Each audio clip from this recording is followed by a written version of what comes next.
Hi art nerds, happy holidays. I have another printable Paperchild activity for you guys today. Here's a peek at just some of the Paperchild activities that I have coming up for December. So what this is a print, color, and assembly activity that you can do either alone or with someone you love.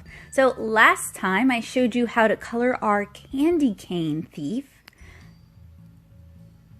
Today I'm going to show you how to watercolor a pair of shelf sitters. You guys will find a link to download the line art in the description below.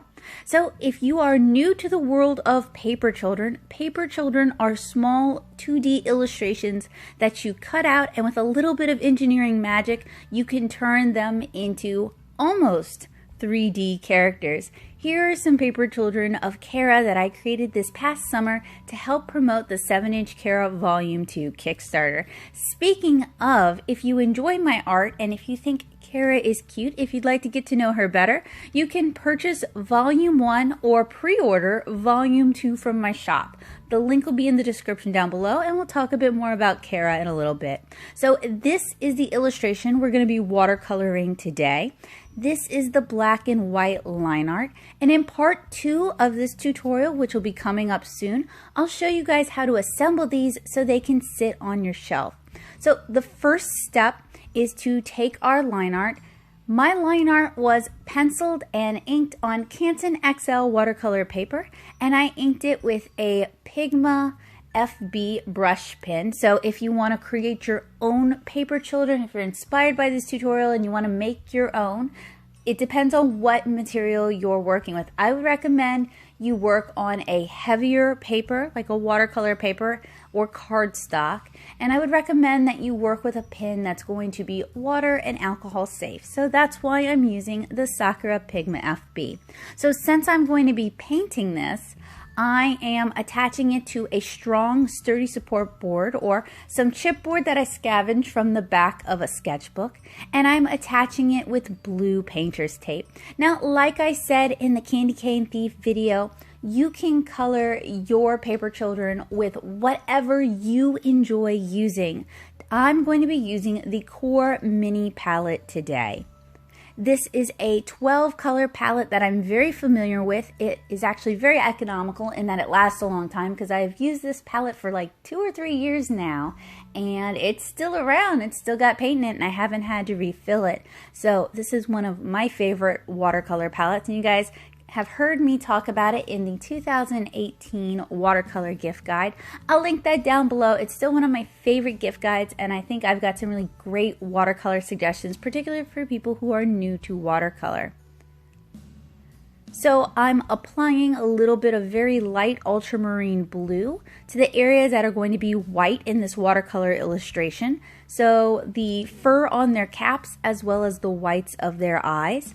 And we're painting Kara and Tanner today. So if you're not familiar with these characters, Kara is the main character from my comic 7-inch Kara. You can read it as a webcomic for free at 7inchkara.com. Or if you'd like to share this beautiful watercolor comic with someone you love, or if you'd like a physical copy, like I said earlier, you can purchase Volume 1 and pre-order Volume 2. Volume 2 is brand new. We just wrapped up work on it. We're waiting on it to come in from the printer, and I'm so excited to share it with you guys. So for the bag, the bow, the bells, and Tanner's hair, I want the bag, the bow, and the bells to all be kind of a golden color. So I'm starting with a base color of a cool yellow. It's like a bismuth yellow mixed with a little bit of quinacridone gold as just kind of the base that we're going to build up into a much stronger gold color. And I'm kind of reinforcing the shadows on our white fur using the same ultramarine blue we talked about earlier. So for the skin tone, I'm using a very desaturated, very wet mix of burnt sienna with water. So not a whole lot of burnt sienna to water to start with. And what I really like about burnt sienna, and I talked about this in the Candy Cane Thief, is that it is great for skin tones. It's a great base color for skin tones On its own, it works well for pale Caucasian or Asian skin tones. Mixed with a little bit of burnt umber or dark umber, you can start getting darker skin tones. It's a really great base color, and it's a really easy way to start mixing skin tones. So now I'm moving on to kind of reinforcing the gold on the bags. I'm working with a stronger mix of the Quin Gold. And I want to point out that I'm painting today on a cellulose-based watercolor paper, not a cotton rag paper. So I'm painting on what's known as a student-grade watercolor paper. Canson XL is very affordable. It's very accessible. You can find it everywhere from Walmart to Michael's to ordering it on Amazon or buying it through Dick Blick. So it's available at a wide variety of places. You should be able to find it. And I don't know if it'll run through, say, a conventional printer with no issues. I just haven't tried it. I utilize a large format flatbed printer, and it runs through that just fine.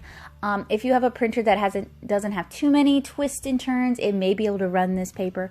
But if you're looking for a heavier weight paper that will go through most home printers, cardstock is a great option, as well as 90-pound watercolor paper. So I've already painted in the holly leaves. I started with the sap green that comes in the set mixed with a little bit of phthalo blue. And now I'm reinforcing the burnt sienna on the skin tone.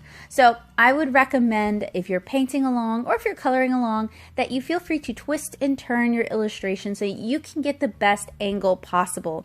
I know that it doesn't always make for great YouTube viewing to watch someone flip and turn their illustration all over the place, but what we're doing is we're trying to move the paper so that it is in a position that is best for us to ink, or best for us to draw, or best for us to color.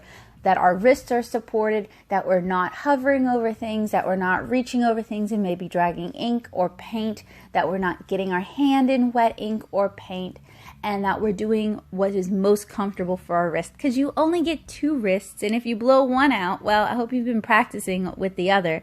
If you haven't been, then hey, let's just take the best care of our wrists that we can.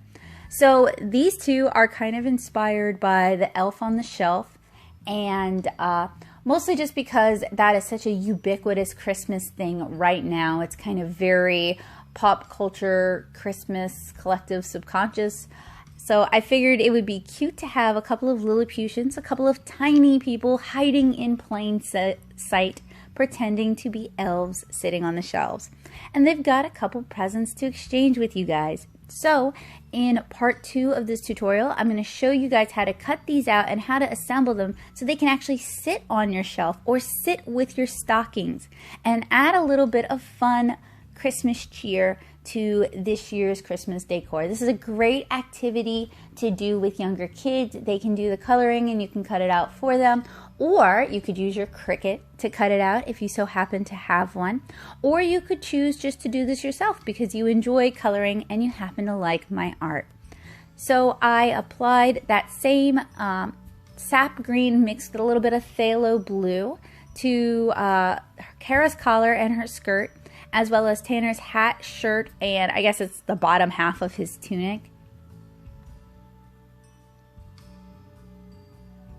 And we're going with a very green and red theme here. I told you this was inspired by the elf on the shelf. So to get that gold color a little bit richer, I mixed in more Quin Gold, and I started mixing in a little bit of burnt sienna as well. So if you don't feel like coloring these, I'm going to have printable colored versions of this that you can just cut out and assemble if you're short on time or if you just don't feel like coloring them. And those will be down in the description below as well. So make sure you check my descriptions. I always hide good things in there. So for Kara's stockings, I want them to be white and red. So I'm starting with a base layer of ultramarine to paint in the shadows. And I apologize for my camera kind of glitching out here. Like I said in the Candy Cane Thief video, it is a new camera and we're still kind of getting used to each other. But just like you guys might be practicing your painting or practicing your coloring along with this video, I'm practicing getting used to this camera and improving my familiarity with it so that we don't have those problems later on. The only way you can get better at something, whether it's drawing, painting, or filming, is through practicing and making mistakes and learning from those mistakes. So I've mixed a little bit of alizarin crimson, which is a warm red with a little bit of the quin magenta in this set, which is a cooler kind of pink color to give us kind of a true red color. And I know this looks pink now, but this is just our base color. We're going to apply more layers on top of it. So with watercolor, you want to kind of create lighter base colors, and that way, as you add your layers on top of it, you can create this sort of highlight color.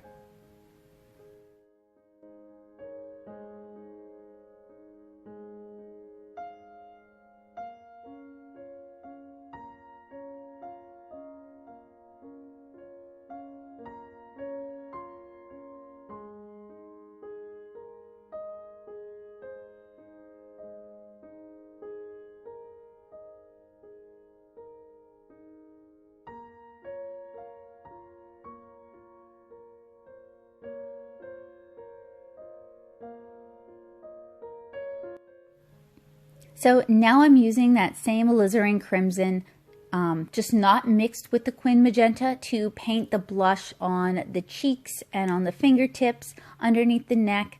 If the kneecaps were visible, I would also say on the kneecaps as well. And I'm going in with an even stronger mix of the quin gold, a little bit of the yellow, and a little bit burnt sienna to kind of reinforce those golds. So we're building up those colors as we go.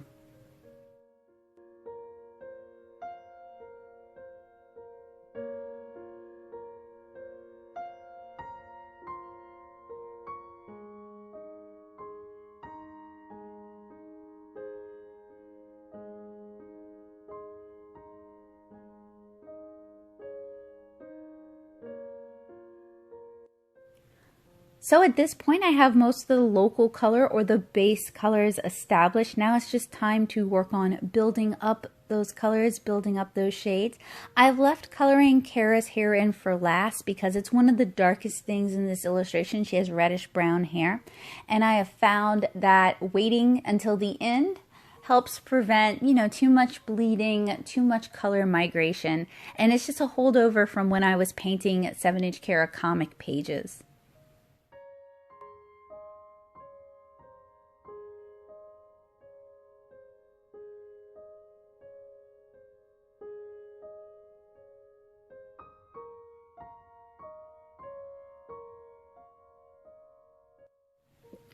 So I have several of these designs to deck your halls, from shelf sitters to paper children that you can put in your tree, and I even have an angel tree topper, and all of them are based off of Lilliputians, or tiny people hiding about your house during the holidays. And I created this Paperchild set as a thank you to everyone who supported the 7-inch Kara Volume 2 Kickstarter, and just as a way to kind of celebrate the holidays this year. I don't know about you guys, but 2020 was a hard year for me. It was a hard year for a lot of people, and I wanted to create a fun Christmas activity that can be done alone, or it can be done with people you love if they happen to be close to you, or you could even do it like over Zoom. You could turn the camera down and you could all work on it together. But I wanted to create an activity that can be done at home safely with fairly minimal material, stuff that you hopefully already have around the house. So if you don't have watercolors, that's fine. You can use markers, you can use crayons, whatever you've got handy. And that's also why I'm also going to share a colored version of this later on if you just want to cut it out and assemble it. But it's just kind of my way of trying to make the world a better place in a really small but salient way, in a meaningful way. And I'm not a nurse, I'm not a doctor, I'm just an artist who likes to tell stories. So I try to create stories that create happy escapism, a place that you can escape into for a little while. And that was also my goal with these paper children, was a happy escape that you can do together or do by yourself for a little while, and just kind of enjoy yourself and relax and kind of lose yourself in the moment. So it's not overly complicated. I try to make it as easy as possible with you guys, and I've really enjoyed working on this project. I mean, I'm still working on it. I have many more designs yet to paint, but I just want to say I've enjoyed working on it and I'm enjoying sharing it with you guys, and I hope you guys are enjoying it. Unlike many of my other line arts, I am sharing the line arts and the color printables for free. That's my gift to you this holiday season along with these tutorials. And if you do decide to create these, to paint, to color, to cut out, to assemble these, I would love to see how they look in your home. So please, please take a picture and tag me at nattosoup, N-A-T-T-O-S-O-U-P, so I can check it out. And I'll be sure to post pictures of how I've used them in my house as well to give you guys some inspiration and to show you what the finished project should look like.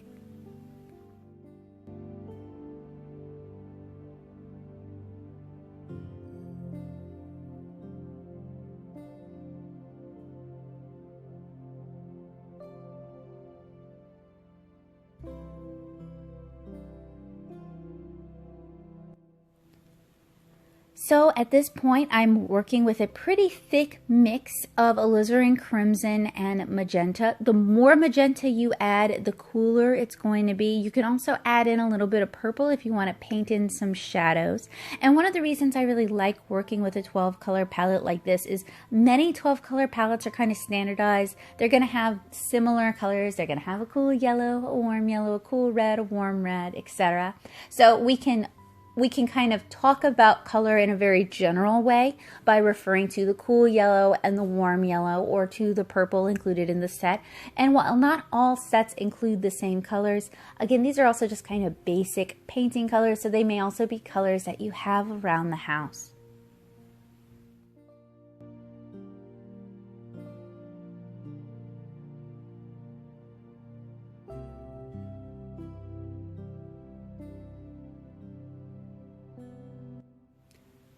Starting with a 12 color set like this is also a great way to become better at color mixing, utilizing the colors you have, understanding color relations, understanding the properties of the individual colors, because when we're working with watercolor, they all have individual properties like granulation and staining. Do they sediment out into other colors? Are they more prone to lifting? So when you're working with a smaller palette, you can be more familiar with the colors you're actually using. I know in some of my watercolor tutorials, in many of my watercolor tutorials, I have this large palette out. That's my daily driver palette. I use that especially when I'm painting watercolor comics, and it's full of convenience colors, or colors that I could mix, but I purchase in a pre-mixed form, and that way I'm not spending time and energy mixing up those colors. But you don't need a huge watercolor palette to get started with painting.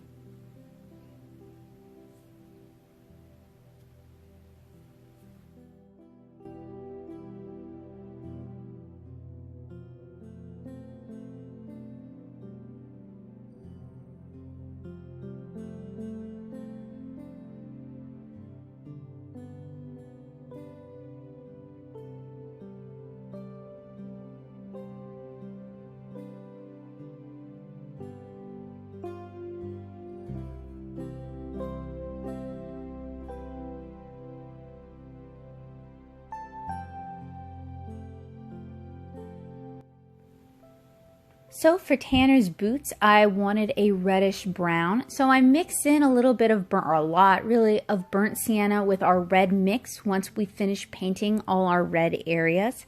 And then to get it a little bit darker, I'm going to mix in some of the burnt umber. For the greenery, both that they're wearing and the holly leaves, as I want a darker green, I start mixing in more and more phthalo blue to achieve the color that I'm looking for.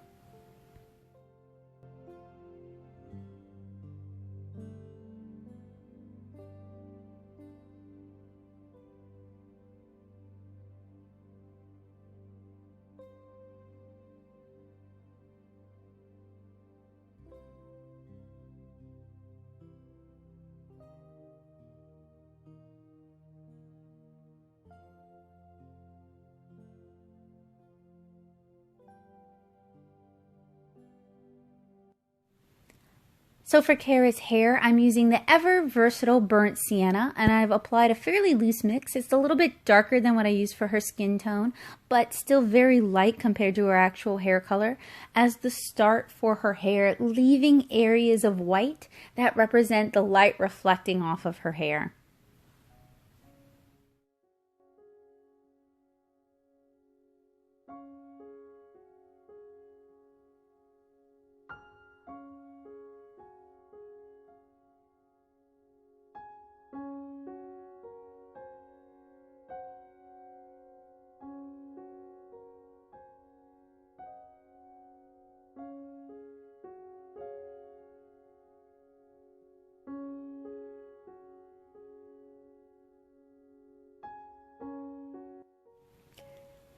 as I go, I'm adding a thicker mix of burnt sienna and mixing in a little bit of burnt umber. And then for the darkest areas of Kara's hair, which we haven't quite gotten to yet, I'm going to mix in some Payne's Gray with our burnt umber to get almost a blackish brown. So that almost wraps it up for this tutorial. Once the paint has had a chance to dry, we're going to go in and add some white gouache highlights. Now, gouache is just a thick, opaque watercolor. If you don't happen to have gouache, that's fine. You could use like whiteout, or you could use a white gel pen to add in your white highlights. And if you guys have it on hand, glitter glue, glitter pens, anything glittery and metallic, feel free to add it, because when you put these up, it's going to catch the light and it's going to look so festive.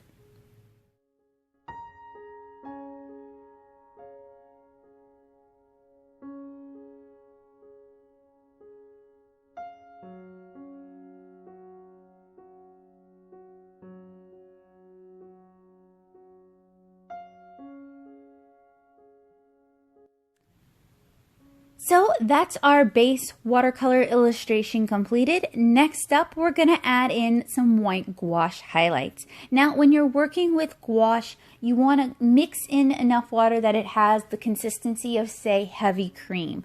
Different papers are going to need a little bit more or a little bit less water for best results.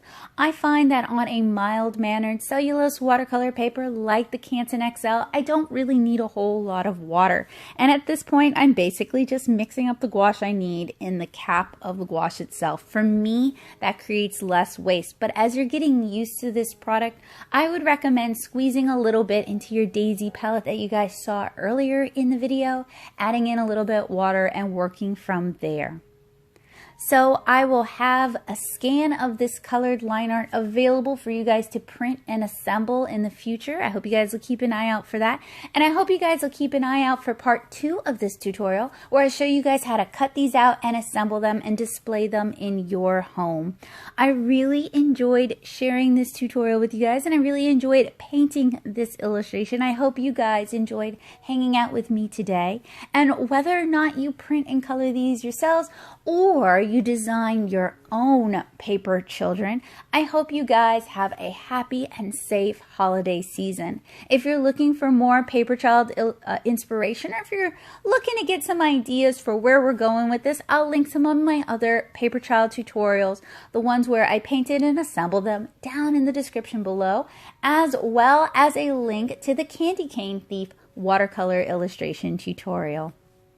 Now, I do need to remind you guys that this channel does not see any outside sponsorship. We don't have a sponsorship with NordVPN.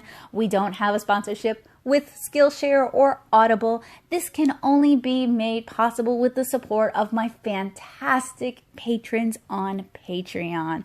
I appreciate their support so much. They're the reason I'm able to continue to do art supply reviews, because I use my Patreon funds to not only support other artists, but to also purchase the materials that I review here on this channel. So if you enjoy the work that I do here, why not consider supporting it and joining us on Patreon? You can join me at patreon.com/natosoup, and not only will you get free access to all of the line arts that I create here on this channel, not just these, which are going to be free to everyone, but the line arts that I use in my workshops and the line arts that I create when I teach in-person classes.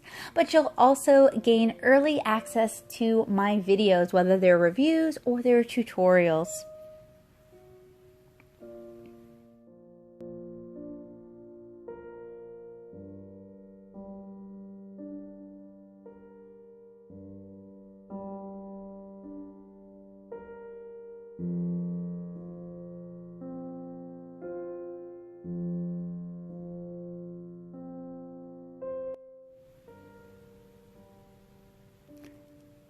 So we've used the white gouache just to add highlights here and there. We've added little dabs of white gouache to the fur, like the light is catching the filaments on the fur. And we've added white highlights to the hair and to the eyes. I wanted to just add a little bit more shadow to Tanner's boots, so I'm adding another layer of our burnt umber, burnt sienna, and red mix to his boots. So I allowed this to dry fully overnight, and now it's time to remove the blue tape. So just carefully peel the tape away from your illustration at a 90-degree angle. This is actually the back of my chipboard. It came from an old watercolor pad. And all it does is just provide some support while we're painting this. You could tape all 4 sides if you wish. I just taped the top and the bottom on this one.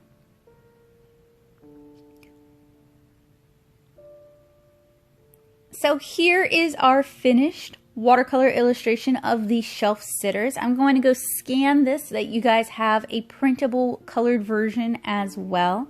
I hope you guys enjoyed this tutorial. Keep an eye out for part 2 of the shelf sitters, where I show you guys how to cut, assemble, and display these.